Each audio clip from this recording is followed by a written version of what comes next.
About 50% of US folks making more than $150,000 yearly still live from one payday to the next. So says Lending Club. Yep, you got it. Even people making big money find it hard to cover their costs. But the reasons might surprise you.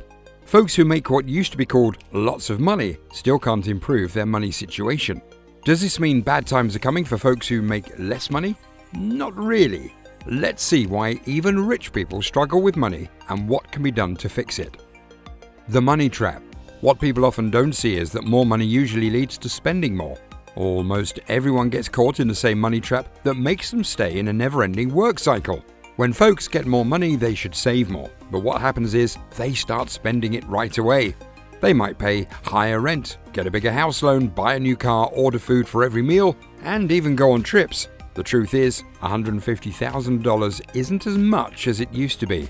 Years ago, making $150,000 a year was a big deal. You could get a good house in a safe neighborhood, have a pretty new car, and even take your family on nice trips a couple of times a year. But now, that same $150,000 doesn't let you do all those things. It doesn't go as far as it used to. The numbers really make you think. So in short, having more money doesn't always mean you're doing better. It's easy to think you can buy more things or live a fancier life, but that's how you get stuck. You end up not saving and just spending all you've got, and you still won't feel like you have enough. It's a cycle that's hard to break, but very important to be aware of. Price over time, inflation. If we look at how prices go up about 3 to 4% every year, it means $1 today will only be worth half as much in about 18 years. So if you were making $150,000 in 2005, it's like making $55,000 now. Think about how a new car costs around $55,000 today, according to Kelley Blue Book, and the usual price for a house is over $450,000.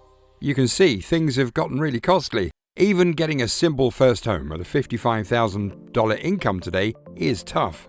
On top of rising costs, making $150,000 a year is less than it sounds after you pay taxes. How much tax you pay can change based on a lot of things, like if you're married or single, if you can lower your taxes with special cuts, and what your state tax is. Let's say for this example that about 20% of the money you make each year goes straight to taxes.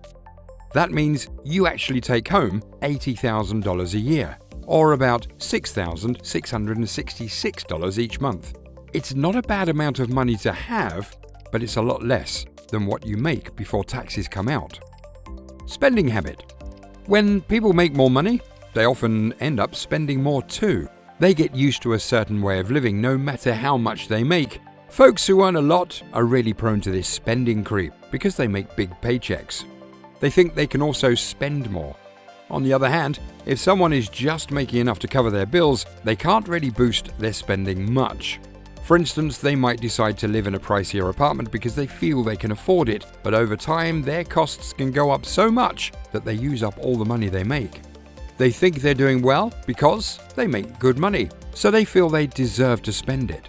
They believe they should have an apartment with no roommates, eat at high-end eateries, and buy whatever they want. It's like they're stuck in old times. They still think $150,000 is a lot of money, even though it's not worth as much as it was 18 years ago. Sure, making $150,000 a year can give you a good life, but it's not as grand as people think. One big reason folks have money trouble is because they spend more than they make. Instead of spending less than they earn, they use up all their income, or even more. When they get a pay bump, they use all that extra cash right away instead of putting it away for tough times. We've all heard the phrase, live below your means, but it's really important for taking care of your money. A lot of people just don't follow this advice. If you keep spending as much as you make or more, you can forget about getting ahead with your money. You'll be stuck in the same spot, barely able to cover your bills, so even if you're making a good amount, it doesn't mean you're set for life. Your spending habits are key. If you don't control them, you won't move forward financially. Even if you make a lot, you could end up by just scraping by. It's crucial to spend wisely and save when you can. It's the best way to really get ahead and have a better future. Failure to plan. One big reason folks have money problems is they don't get ready for surprises. They spend too much on daily life and don't save for emergencies. When something unexpected happens, like a car breaking down, it becomes a big issue. Money expert suggests having enough money saved to cover 8 to 12 months of bills. Other financial pros say you should have at least 3 to 6 months of bills saved up. It's really important to be ready for things that could go wrong. Stuff happens when we can't predict. If you don't have money saved, you'll keep juggling. Instead of buying things you don't need, focus on putting some money aside for emergencies. This helps you be more stable with your money and less stressed when things don't go as planned. If you don't have this safety net, you're likely to stay stuck in a cycle of not having enough money. So, get a plan to save for the unexpected. It's one of the smartest things you can do to take care of your financial future. Credit card. When people don't have enough emergency money, they get into more money trouble. LendingTree tells us that 58% of folks who can't pay their bills use credit cards to help. This may work for a short time, but it causes problems later. You'll have to pay that money back, usually in about a month. Then you have two choices, neither of which are good. First, you could pay the smallest amount you owe, called the minimum payment. But doing that means you'll also have to pay a lot of extra money called interest. Over time, this can add up to a lot more than you originally spent. The second choice is to try and pay all the money back at once, which might not be possible for many people.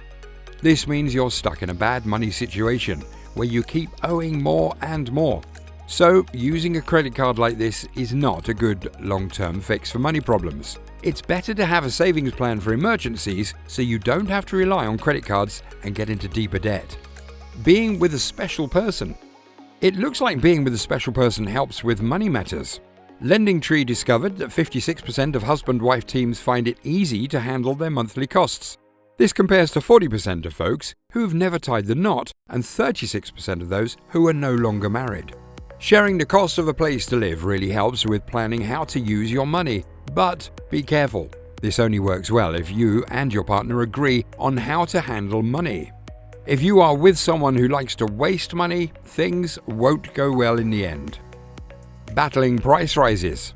How can a regular person fight against rising prices so their money keeps its value each year? The best way is to make sure your pay goes up with the rising costs. For some, this might mean changing jobs now and then or leaving your current job for a place that pays better. Research says this works better than staying where you are and just getting tiny pay bumps that don't match the rising costs. For other folks, owning a shop or business that can set its own prices can help fight rising costs. You can also put money into things like company shares, houses, and other goods that help keep your money's value stable. After you break free from the cycle, it becomes simple to move ahead.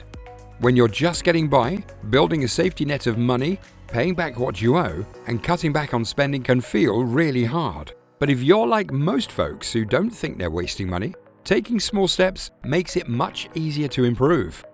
For instance, as you clear your credit card bills, it's not tough to save for emergencies.